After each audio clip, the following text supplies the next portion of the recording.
ஜெய் ஸ்ரீராம். நாம் ஐந்தாவதாக பார்க்க போகும் தலைப்பு உற்ற உறவாயினும் தர்மத்தின் பக்கம் இருக்க வேண்டிய அவசியம். இந்த வாக்கியம் ராமாயணத்தில் பல தருணங்களில் வெளிப்படையாக காணப்படுகிறது. லக்ஷ்மணன் தன் அண்ணன் ராமனின் கட்டளைக்கு கீழ்ப்படைந்து தனது கடமையை நிறைவேற்றினார். அவர் அறத்தின் பக்கம் நிற்க உறவுகளின் அன்பையும் கடந்து தர்மத்தை பின்பற்றுவது எப்படி என்பதை காட்டுகிறார். மேலும் கேகேயி நாட்டில் இருந்த பரதனுக்கு அயோத்தியில் இருந்து தகவல் சென்று அயோத்தி நகரம் வந்தடைந்ததும் கோட்டையில் கொடி தாழ்ந்திருப்பதையும் எப்போதும் ஒலித்து கொண்டிருக்கும் இரட்டை சங்கு ஒளியும் கேட்காதிருப்பதையும் கவனித்துக் கொண்டே தாய் கைகேயை சந்தித்தான். என் ஞான தந்தை எங்கே? தர்மமூர்த்தியான குணக்கடல் ராமர் எங்கே என்று கேட்டதற்கு கைகேயி அனைத்து விவரங்களையும் கூற பரதன் ஆவேசமானார்.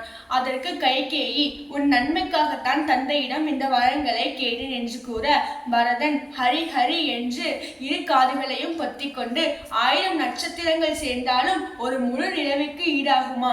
அண்ணன் ஜடைமுடி தரிக்க நான் மணிமுடி தரிக்கலாமா? நீ என் அன்னையா என்று கதறிய பரதன் உடைவாளை உருவிக்கொண்டு, பெண் குலத்திற்கே அவமானம் தேடி தந்த உன்னை கொன்று விடுவேன் என்று சொல்லி நெருங்கினான். பிறகு, ஐயோ, என் அண்ணன் ராமர் திரும்பி வந்து அன்னை கைகேயி எங்கே என்று கேட்டால் நான் என்ன பதில் சொல்வேன் என்று தயங்கியபடியே அப்படியே நின்றான். இதை கம்பர் கொடிய வெங்கோபத்தால் கொதித்த கோளரி கடியவள் தாய் என கருதுகின்றனன், நெடியவன் முனியும் என்று அஞ்சி நின்றலன், இடி உறும் அணைய வெம்மொழி இயம்புவான் என்று கூறுகிறார்.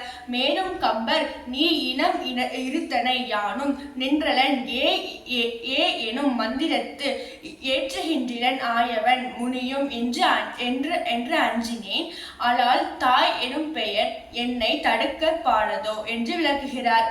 அதாவது பரதன் கைகேயை பார்த்து, நீ பிழை செய்தாய், உன்னை தண்டிக்க வேண்டியவன் நான், அப்படி இருந்தும் உன்னை தண்டிக்காமல் விடுவது நீ என் அன்னை என்பதால் அல்ல. வனவாசம் சென்றிருக்கும் அண்ணன் திரும்பி வந்து அன்னை கைகேயி எங்கே என்று கேட்டால் நான் என்ன பதில் சொல்வேன் என்று பயந்தே உன்னை விடுகிறேன்.